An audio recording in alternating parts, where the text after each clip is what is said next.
Senhor nosso Deus, ajuda-nos pelas misericórdias de Cristo a entregarmos essa palavra segundo o Espírito de Deus, que é Espírito de revelação, que é o Espírito de Cristo.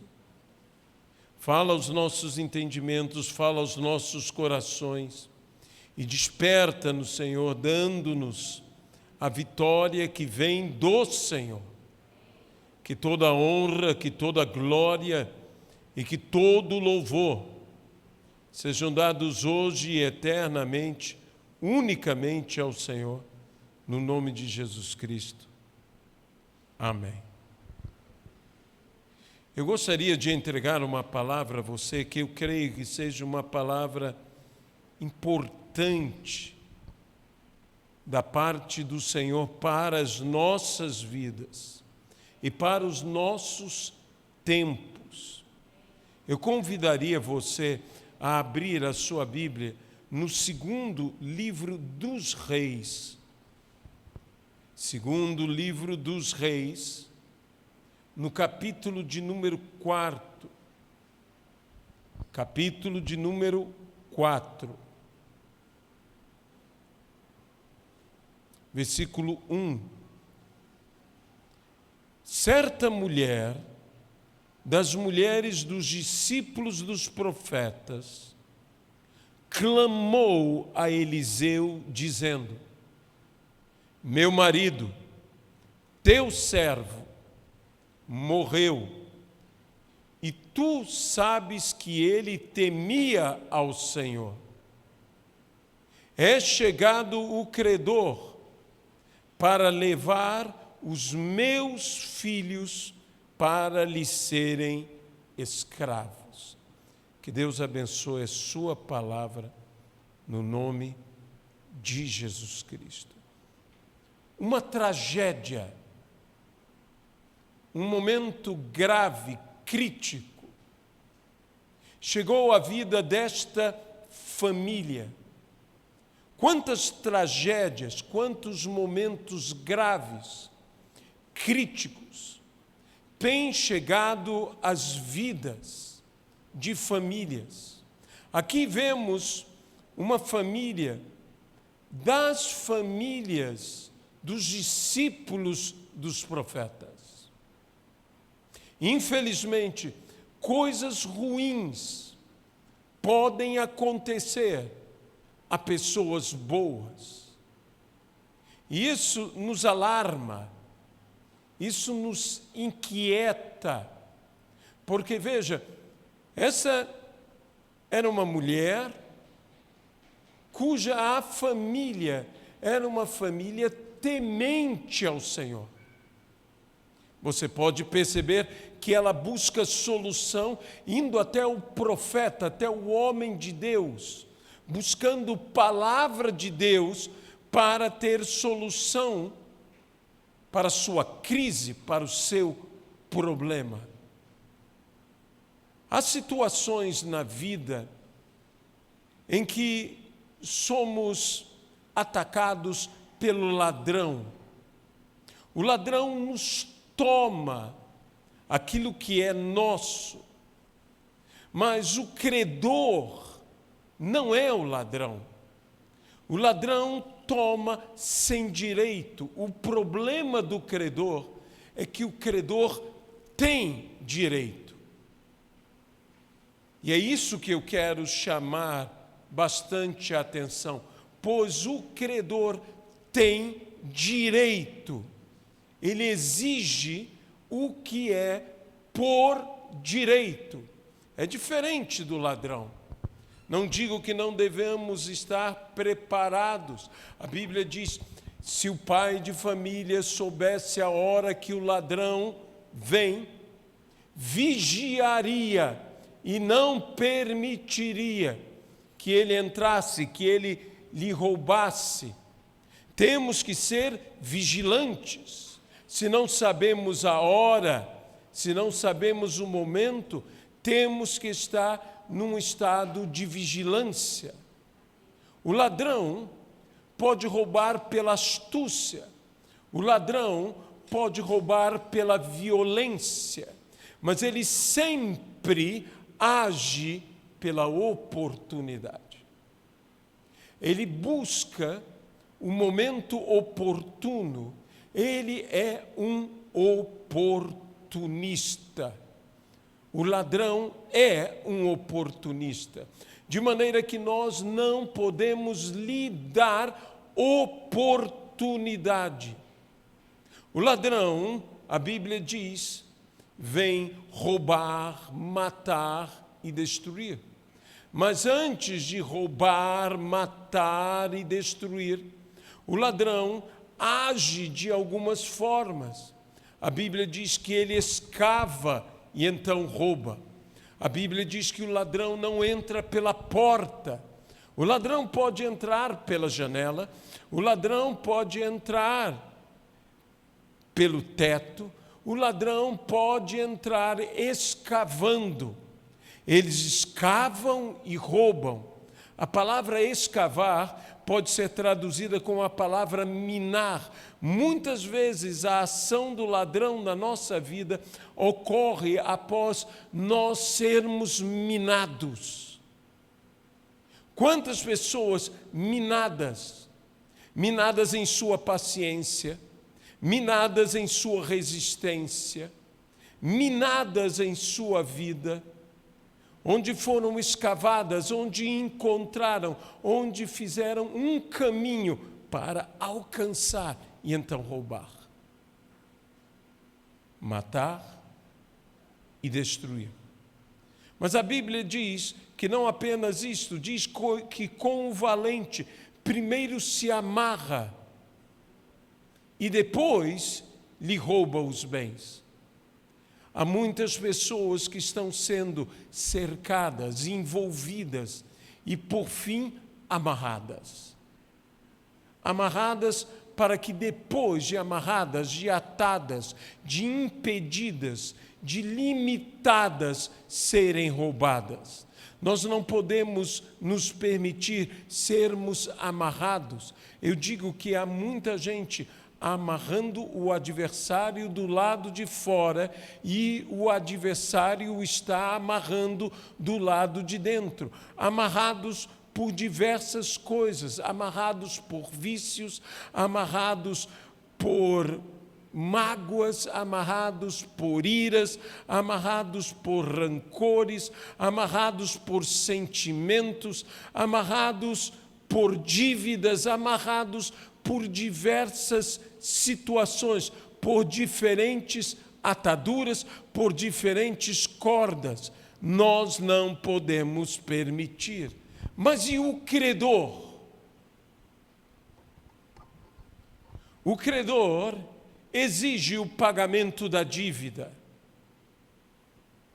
E eu tenho um peso em meu coração que em nossos dias, muitos filhos que deveriam ser livres estão sendo levados presos, escravos, por causa de dívidas. Nós vivemos numa sociedade de endividamento. Nações são endividadas, vidas são endividadas. E que nós devemos fugir dessa cultura de endividamento. Nós devemos ter uma cultura de entesouramento. Entesourar é o que é a cultura do reino. Não apenas recursos ou bens materiais. Não acumular, mas entesourar. E, acima de tudo, o entesouramento no reino de Deus são os tesouros nos céus, em que a Bíblia nos diz que quando fazemos o bem, especialmente aos pobres, nós entesouramos nos céus. Vai, vende o que tem, dá aos pobres e terás um tesouro nos céus. É o que a palavra nos diz.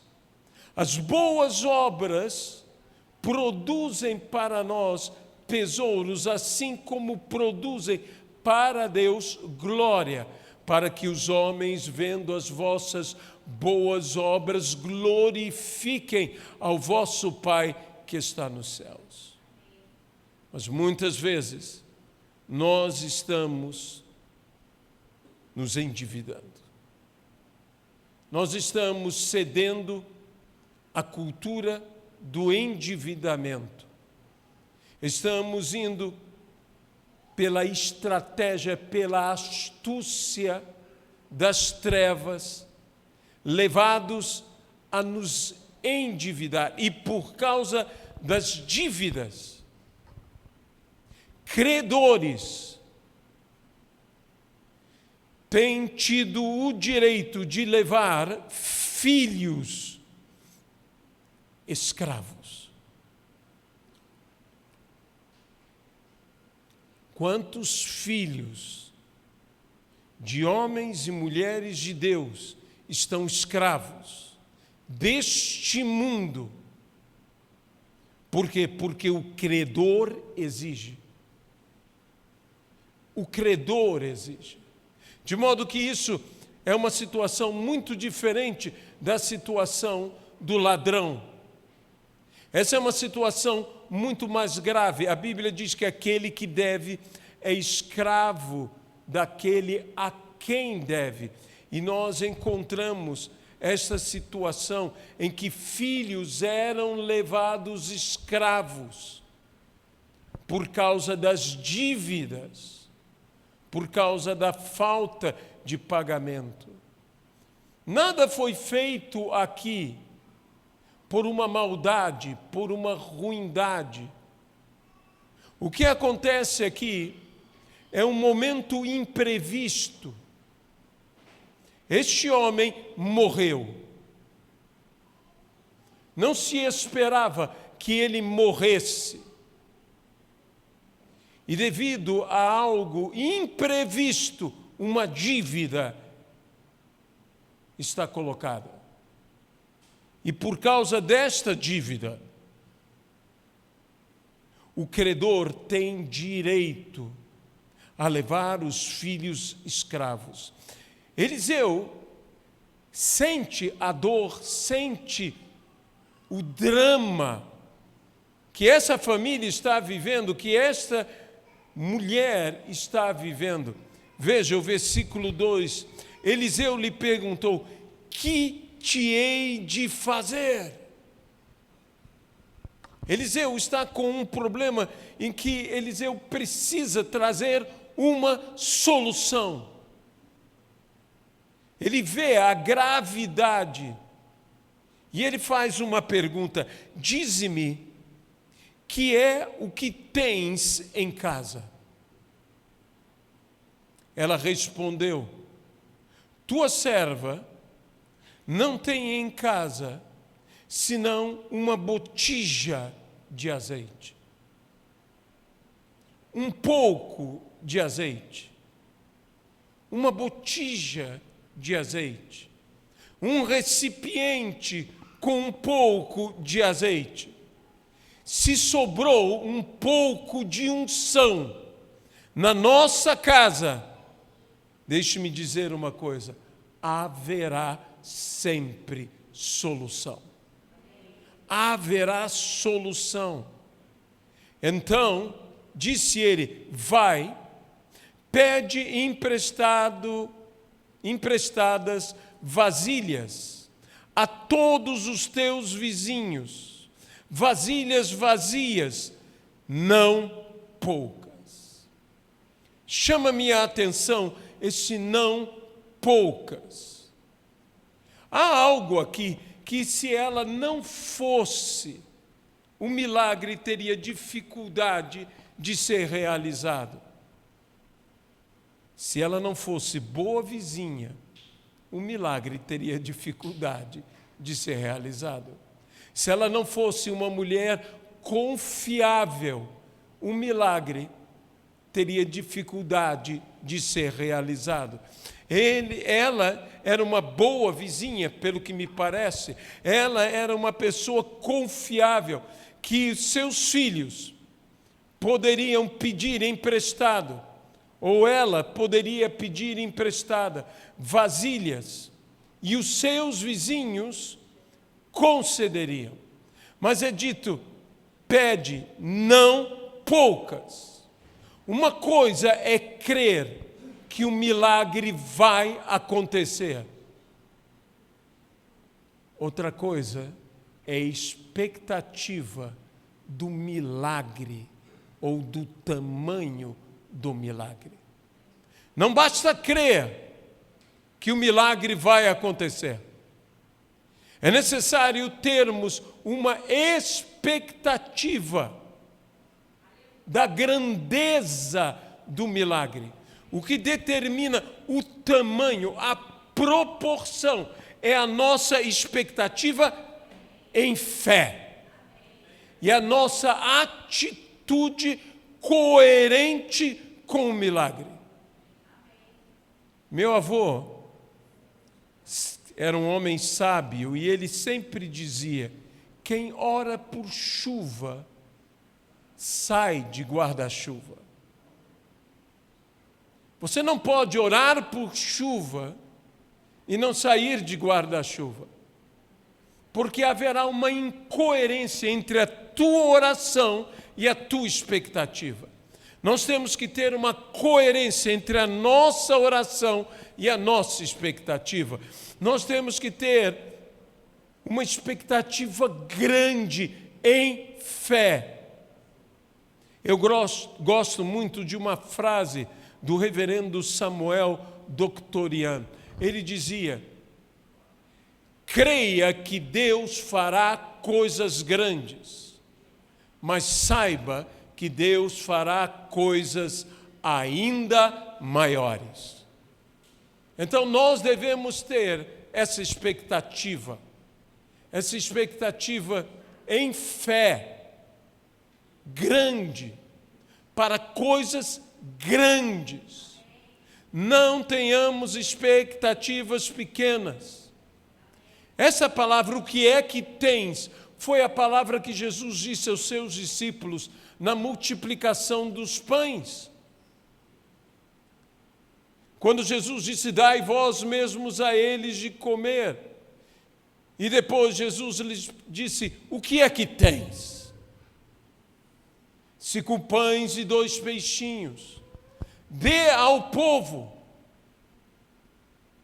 E eles continuaram dando ao povo até que o povo fartasse. Houve não somente multiplicação, mas houve multiplicação em abundância. Que a Bíblia diz que sobejou. Sobejar é sobrar abundantemente. Esse é o objetivo de Deus no milagre da multiplicação. É que haja um sobejar abundante. Esta palavra também, o que é que tens, foi a palavra dita a Moisés. O que é que tens em tua mão? E Moisés disse: um cajado, uma vara. E Deus então lhe disse: com este cajado, ou com esta vara, tu libertarás a Israel. Farás sinais, farás prodígios e libertarás a Israel. Deus não está buscando como nós. Nós estamos preocupados com o que não temos. Deus vai usar o que nós temos. É o que eu tenho, é o que você tem, é que Deus vai usar. Deus não precisa usar o que eu não tenho. Muitas vezes a minha atenção está naquilo que eu não tenho. E eu estou aflito porque não tenho. Deus não está aflito porque eu não tenho. Porque Deus sabe que o que eu tenho será mais que o suficiente com a bênção dele. A Bíblia então nos diz: então, entra e fecha a porta sobre ti e sobre os teus filhos, e deita o teu azeite em todas aquelas vasilhas, e põe a parte a que estiver cheia. Eis uma expressão interessante. Fecha a porta sobre ti e sobre os teus filhos. Essa é uma expressão que Jesus usa a respeito da oração. Entra no teu aposento e fecha a tua porta sobre ti. Eis a solução.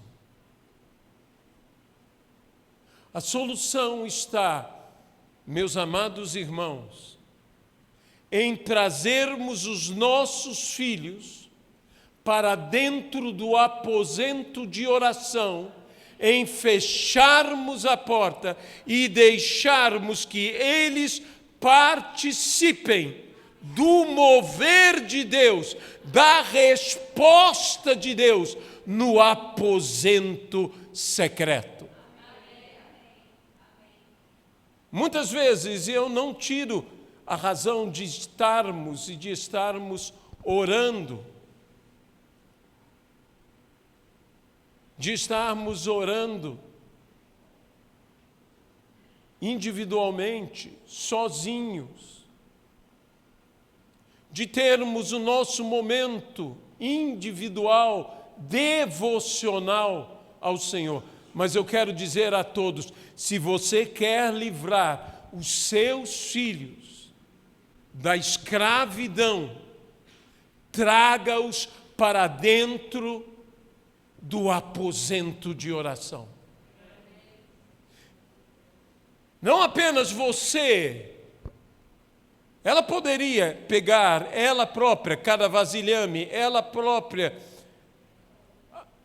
a botija de azeite, ela própria derramar. O milagre aconteceria.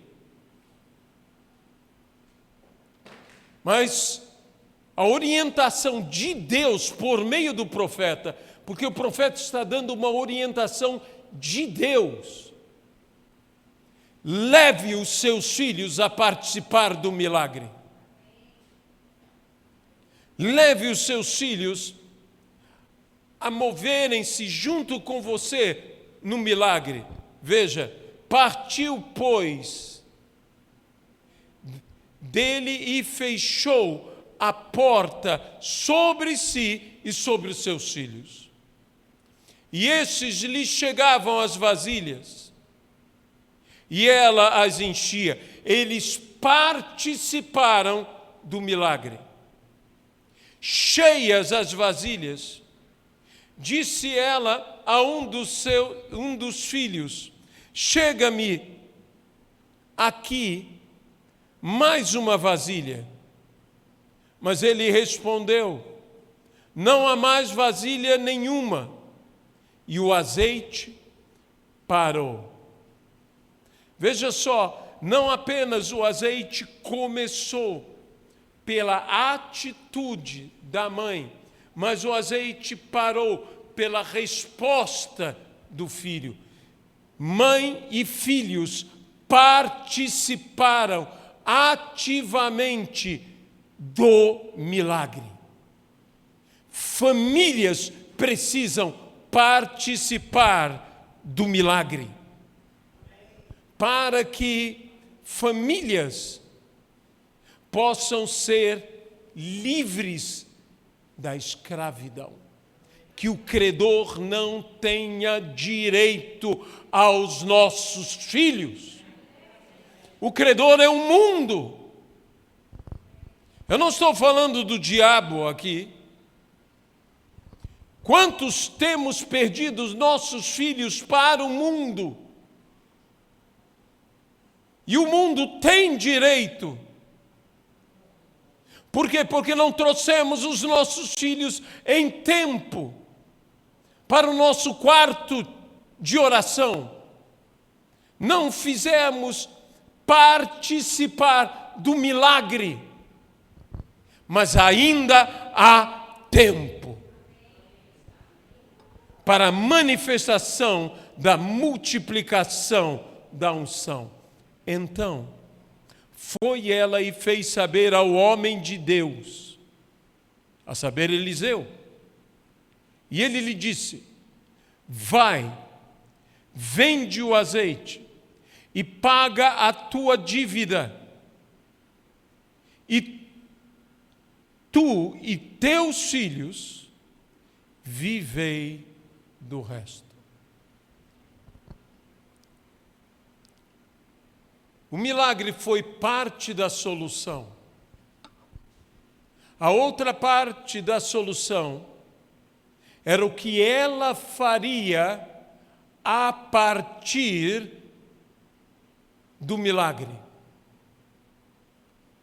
Vai e vende, negocia.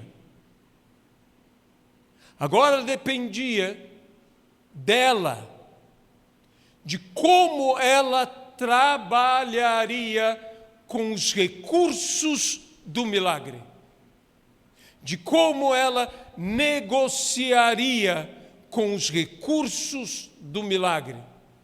Mas o que eu quero chamar mais a sua atenção é o que é dito no final: e tu e teus filhos vivei do resto. E tu e os teus filhos vivei do resto. Essa mulher foi buscar a solução de um problema. E ela recebeu a solução para a vida inteira. Não para um problema, não para um momento da vida, mas ela recebeu solução para sua vida inteira. Deus não quer te dar apenas a solução para um problema específico.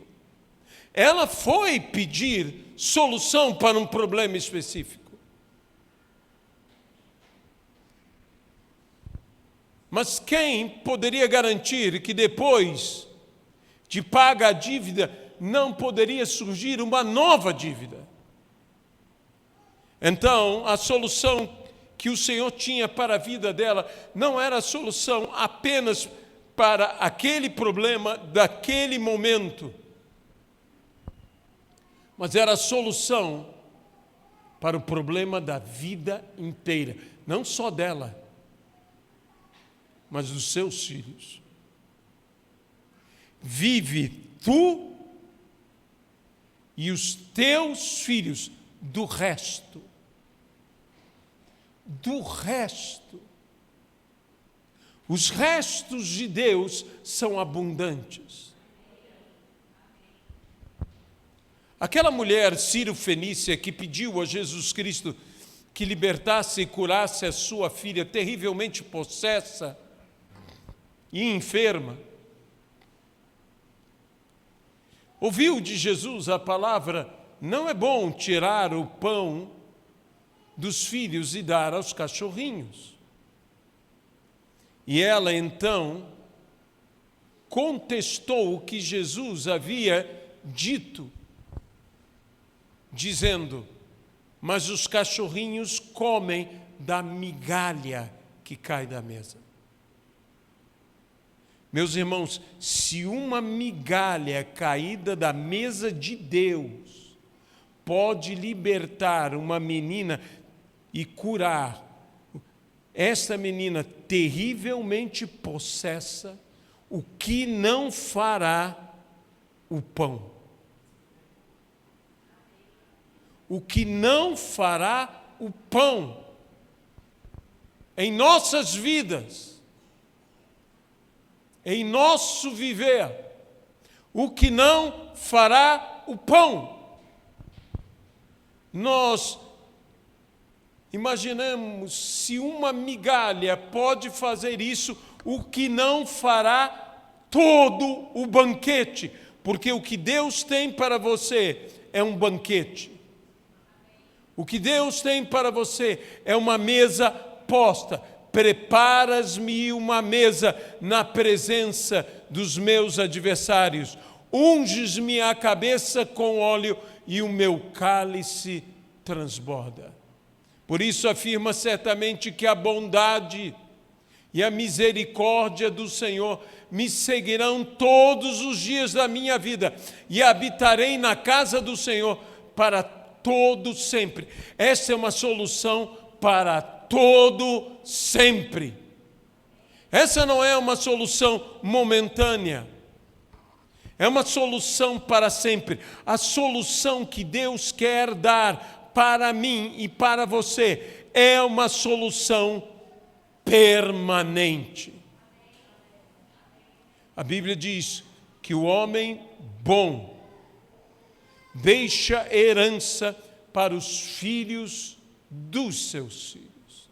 A palavra herança pode muito bem ser traduzida pela palavra legado. Legado. Veja, esta bênção de Deus alcançou a geração da mãe, alcançou a geração dos filhos, até o final da vida dos filhos. Logo, esta bênção também alcançou a geração dos netos. Essa era uma bênção que foi alcançar gerações. Deus é um Deus geracional e a bênção de Deus é uma bênção geracional. A bênção de Deus não é apenas para uma, para duas ou para 3 gerações. A Bíblia diz que Deus abençoa 1000 gerações daqueles que o agradam.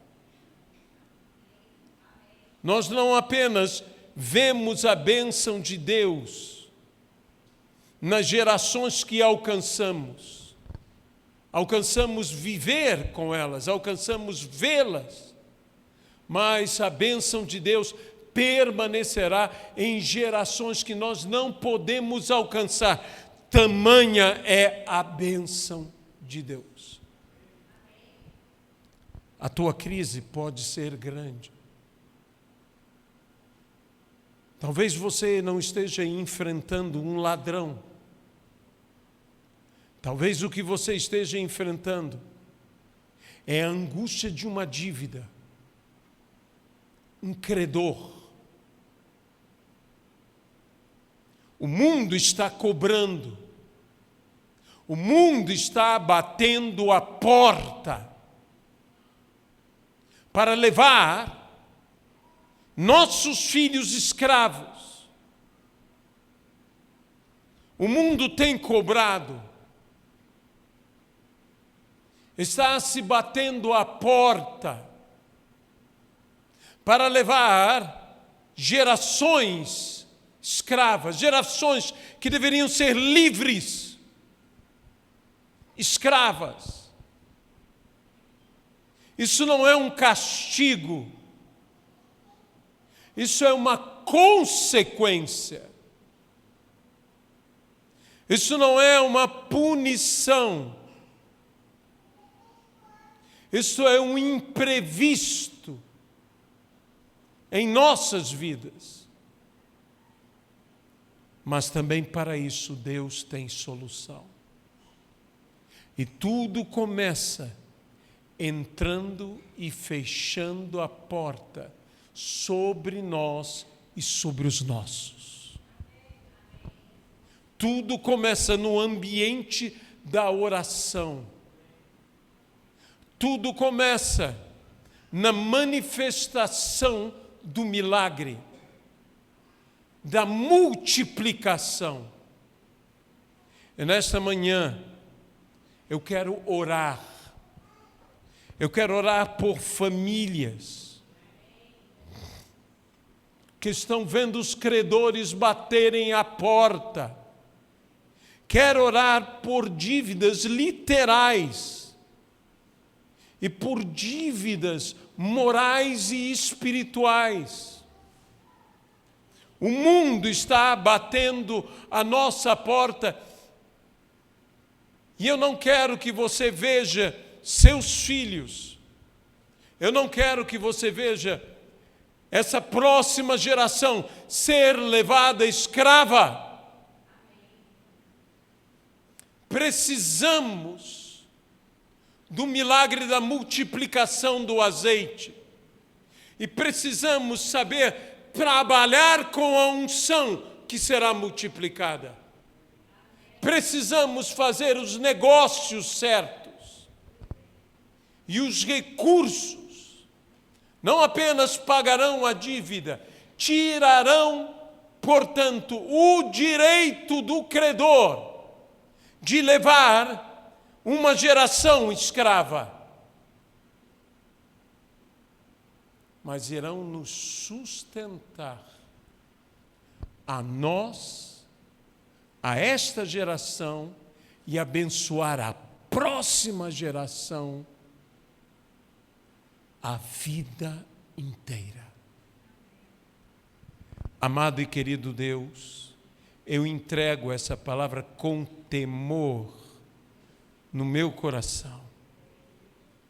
Sabedor, ó Senhor, que nós precisamos entrar no aposento secreto, no lugar de oração. Nós precisamos, ó Deus, vivenciar o milagre, a multiplicação da unção. Temos unção nesta casa. Mas, Senhor, essa unção não é o suficiente.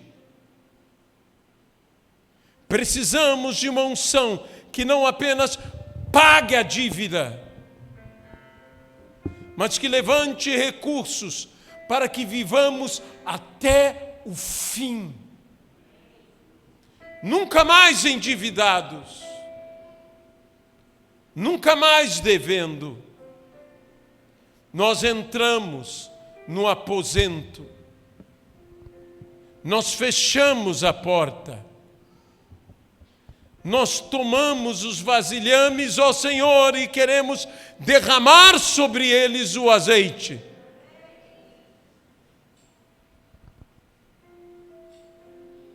No final, a botija ainda terá o azeite que tinha, mas todos os vasilhames estarão cheios. Senhor, há uma maneira de agir que até os vizinhos vão participar do milagre. Senhor, nós abençoamos toda esta vizinhança.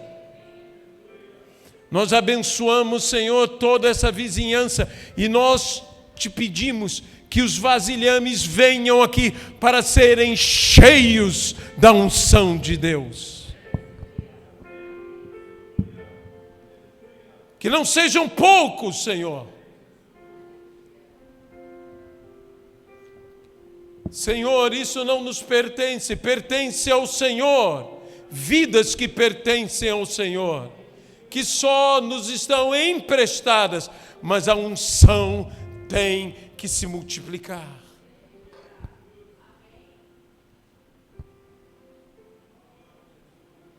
Nisto será pago tudo. Não somente as dívidas passadas,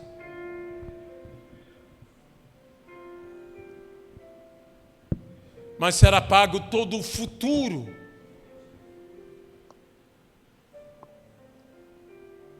Tudo que temos que comprar, que consumir, que ter, tudo será garantido, Senhor, pela multiplicação do azeite. É o que nós oramos. E desde já te agradecemos. No nome de Jesus Cristo. Amém.